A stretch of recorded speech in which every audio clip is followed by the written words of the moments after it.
Bismillahirrahmanirrahim. Assalamualaikum warahmatullahi wabarakatuh. Anak-anak di rumah dan juga orang tua di rumah, khususnya dari keluarga besar SD Muhammadiyah Program Khusus Mayudono. Pada kesempatan hari ini kita akan sharing bersama dengan Ustadz Tejo Nur Cahyo MPD, Kepala Sekolah SD Muhammadiyah PK Andong.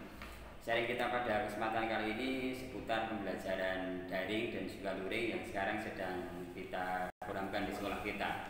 Oleh karena itu tidak usah panjang lebar, monggo kepada Ustadz Tejo Nur Cahyo bisa dijelaskan siapa sih itu Pak pembelajaran jarak jauh yang dimaksud itu Pak.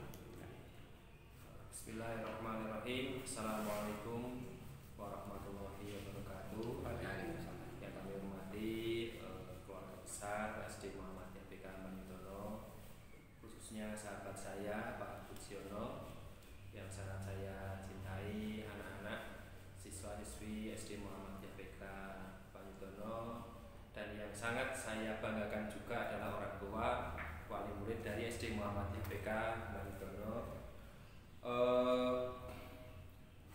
Setelah 3 bulan berjalan, apa yang kita harapkan, kita akan melaksanakan pembelajaran bertatap muka. Hari ini ternyata gagal dikarenakan situasi di kota atau di Kabupaten Boyolali ini sudah sampai ke warna merah, sehingga mau tidak mau kita harus melaksanakan pembelajaran secara daring. Daring itu singkatan dari dalam jaringan. Bahasa kita adalah sekarang kelihatan dihapus kata daring itu, diganti dengan BDR, belajar dari rumah. Jadi kata daring ini seakan-akan itu sudah dihapus karena istilahnya agak membingungkan. Lalu dipermudah menjadi BDR, belajar dari rumah.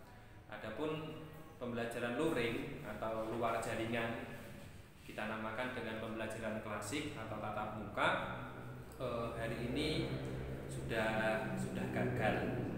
Kita tidak tahu kapan kita akan pembelajaran tatap muka lagi. Jadi intinya adalah sekolah, apakah itu guru, apakah itu kepala sekolah, apakah itu karyawan, lalu siswa ataupun orang tua, hari ini diminta untuk cepat-cepat beradaptasi. Adaptasinya luar biasa. Bahkan saya menganggap, dan saya sampaikan kepada Bapak Ibu guru di sekolah kami, hari ini situasi sekolah kita adalah kita seakan-akan membuat sekolah baru, yang dimana di bangku kuliah tidak pernah diajari bagaimana cara membuat atau mengelola sekolah atau mengelola kelas dalam keadaan daring atau dalam keadaan belajar dari rumah. Ini mau tidak mau, sekolah-sekolah yang ada di daerah kita cepat beradaptasi. Kalau kemarin kita hari Jumat ada pengumuman dari Korwas Dikdas LS, dikatakan hari Jumat sudah ada instruksi sekolah bisa masuk hari Senin, tapi hari Ahad sore ada instruksi sekolah harus BDR atau belajar dari rumah. Ini mau tidak mau kepala sekolah, guru, murid harus siap dengan cepatnya perubahan tersebut. Kalau tidak adaptasi, tidak siap, ya maka kita akan kalah. Jadi kita tidak akan pernah bisa menganggap kapan corona itu akan hilang. Hari ini belum ada jawabannya. Kalau kemarin kita ada pengajian dari salah seorang dokter dari dalam, dikatakan hari ini itu obat corona belum ada. Karena obat corona belum ada, maka kita ini selaku pengurus sekolah, pengelola sekolah, mau tidak mau kenyataannya harus cepat beradaptasi. Seandainya besok Senin ada perintah sekolah sudah boleh masuk, mau tidak mau, suka tidak suka, kita harus siap dan cepat untuk beradaptasi. Oke, terima kasih Pak Tejo. Saya potong sebentar kaitannya dengan tadi sudah dijelaskan apa itu daring dan luring. Tentu mengistilahkan ada sekolah baru, membuat sekolah baru. Ya, tentunya tidak terlepas dari persiapan baik itu dari sekolah maupun di rumah. Nah, barangkali peralatan perlengkapan apa sih sebenarnya Pak yang diperlukan yang sangat urgent dalam pembelajaran daring ini? Karena yang namanya sekolah baru tentunya kan butuh perlengkapan sarana prasarana, dan tentunya juga selain dari pihak sekolah juga dari rumah ini yang diperlukan apa Pak? Ya baik. Sebenarnya peralatan yang perlu disiapkan untuk pembentukan sekolah baru atau KBM baru ini peralatan yang tidak asing bagi kehidupan kita. Apa itu? Yaitu satu, sekolah, apakah guru atau kepala sekolah harus memiliki HP Android. Dan adapun untuk siswa atau orang tua, ini mau tidak mau, ini juga harus memiliki HP Android. Dan pola pikir kita hari ini agak kita mulai ubah.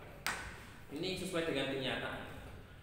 Kalau seandainya sekolah SD Muhammadiyah PK Banyudono ini membuat channel YouTube, lalu di dalam channel YouTube-nya isinya adalah konten-konten pembelajaran dari kelas 1 hingga kelas 6. Ini mau tidak mau kenyataannya kita harus menerimanya. Dan kita juga tidak boleh menolak perkembangan teknologi. Karena kenyataannya pembelajaran tatap muka sudah tidak berlaku lagi hari ini. Nah, apakah efektif? Bisa efektif. Kita ambil contoh. Ada beberapa ustadz atau kiai ini di dalam menyampaikan ceramahnya bagus. Contohnya Ustadz Abdul Somad. Beliau terkenal dikarenakan beliau memiliki konten di YouTube. Beliau ceramah direkam lalu diupload di YouTube, lalu didengarkan oleh banyak orang. Ada juga Ustadz Adi Hidayat, beliau juga memiliki channel YouTube sendiri. Beliau ceramah yang menikmati banyak orang. Kalau dari sahabat kita, saudara kita NU itu ada namanya Gus Baha. Beliau oleh muhibbinnya, para pencintanya, setiap Gus Baha ini isi ceramah direkam lalu di-sharekan lewat YouTube. Dan banyak ustadz-ustadz lain, kiai-kiai lain ini yang terkenal lewat YouTube. Tidak hanya terkenal tetapi menyebarkan ilmu. Tidak hanya menyebarkan ilmu tapi mempengaruhi pemikiran banyak orang dikarenakan ceramah yang dilaksanakan lewat YouTube. Nah, apa itu efektif? Bisa efektif kalau konten YouTube ini bisa kita gunakan semaksimal mungkin. Lalu ada juga lewat Zoom, lalu ada juga lewat Facebook, lalu juga bisa lewat Instagram atau TV Instagram. Ini semua bisa dilaksanakan. Nah, kalau ustadz-ustadz tersebut bisa, apakah Ustadz Abdul Somad, Ustadz Adi Hidayat, Ustadz Gus Baha atau kiai yang lain bisa manfaat ilmunya lewat konten YouTube atau Instagram atau Facebook dan sebagainya, maka sisi positif dari teknologi tersebut bisa kita gunakan. Jadi itu bukti contoh konkret pembelajaran ustadz bisa dinikmati oleh banyak orang. Lah sekarang kan di sekolah kita ini kan anak-anak SD. Kalau anak SD melihat atau mendengarkan ceramah Ustadz Edi Hidayat atau Ustadz Abdul Somad atau Gus Bah itu kan ya tidak nyambung. Maka dari itu, dari Bapak Ibu guru yang nyoteng lewat HP-nya atau merekam video lewat HP-nya, ini ya juga harus menyenangkan, tidak membosankan, ada lagunya, sehingga anak itu melihat YouTube. Kenyataannya anak-anak SD itu sudah bisa dudul YouTube. Ini bisa kita arahkan menuju ke konten YouTube milik sekolah masing-masing. Jadi itu bermanfaat buat anak-anak. Kemudian terkait dengan para pendidik yang biasanya kalau normal itu anak saya di depan kelas dengan berbagai variasi ini dituntut untuk kreatif tentunya Pak Tesya. Nah, kreativitas yang seperti apa sih yang sebenarnya harus dimiliki oleh seorang guru dalam menjawab tantangan ini, belajar daring ini? Oh iya, terima kasih. Jadi begini. Kalau zaman dulu atau sebelum ada corona, guru yang hebat adalah guru yang bisa mengajar peserta didik, bisa menginspirasi peserta didik lewat tatap muka. Sekarang prinsip itu sudah seakan-akan sudah hilang. Guru yang hebat adalah guru yang bisa mengajar, yang bisa mendidik, bisa menginspirasi peserta didik lewat kamera. Itu kayaknya seperti itu. Kalau ada guru yang masih gekeng harus tatap muka, saya bisa mempengaruhi siswa saya lewat tatap muka, itu guru zaman dulu. Kalau zaman sekarang, guru itu harus berani tatap muka. Maaf, berani lewat YouTube. Kalau saya bilang YouTube, karena sekolah saya menggunakan YouTube hari ini, menggunakan YouTube. Mau tidak mau harus lewat YouTube dan sebagainya. Bagaimana cara mempengaruhi anak lewat YouTube, bagaimana mendidik anak lewat YouTube, bagaimana mempengaruhi anak lewat YouTube. Nah, itu baru guru yang baik sekarang. Jadi itu berarti berbeda, zamannya sudah berbeda lagi. Terima kasih. Kemudian yang kedua, kalau tadi untuk para pendidik, kalau sekarang untuk para orang tua, Ustaz. Kadang kan orang tua itu juga membatasi penggunaan HP Android untuk anak-anak. Karena ada kekhawatiran hal tertentu untuk seusia anak SD, barangkali ada istilah anak kok belum saatnya pegang HP, belum saatnya enggak. Apakah hal seperti itu relevan dengan kondisi yang seperti ini? Makanya ada pesan barangkali untuk para orang tua di rumah kaitannya dengan penggunaan Android untuk anak-anaknya untuk belajar ini, Ustaz. Oh iya, terima kasih. Mengenai orang tua, ya mau tidak mau, kalau sebelum ada corona ini kan musuhnya guru dan orang tua adalah HP Android. Ini sebelum corona ini. Kalau sekarang zaman sudah berbalik, setelah adanya pembelajaran belajar dari rumah, temannya siswa, temannya orang tua hari ini adalah HP. Nah, di dalam HP kita, contoh di konten YouTube dan sebagainya, ini ada pengaturan di mana ini hanya bisa dilihat oleh anak kecil. Ada pengaturan, nanti mau tidak mau itu harus diatur atau searching di Google saja, mengatur YouTube untuk anak kecil. Jadi itu bisa sekali, dan ya mau tidak mau hari ini orang tua kenyataan seperti itu. Tapi ini gimana ya? Ini sesuatu hal yang tidak bisa kita ingkari. Jadi kalau seandainya guru atau orang tua atau siswa diberikan pilihan belajar dari rumah tatap muka, pasti semuanya memilih belajar tatap muka. Tapi kenyataan Allah menghendaki kita ini ada perubahan, yaitu kita mulai mempelajari belajar dari rumah lewat internet dan sebagainya. Meskipun guru juga ada dituntut, kalau rakitan 1 semester sekali diminta untuk home visit ke rumahnya anak-anak sebagai bentuk pelayanan kalau kita serius menangani putra-putri panjenengan. Dan ini juga harus ada itu. Kan senang sekali tuh kalau orang tua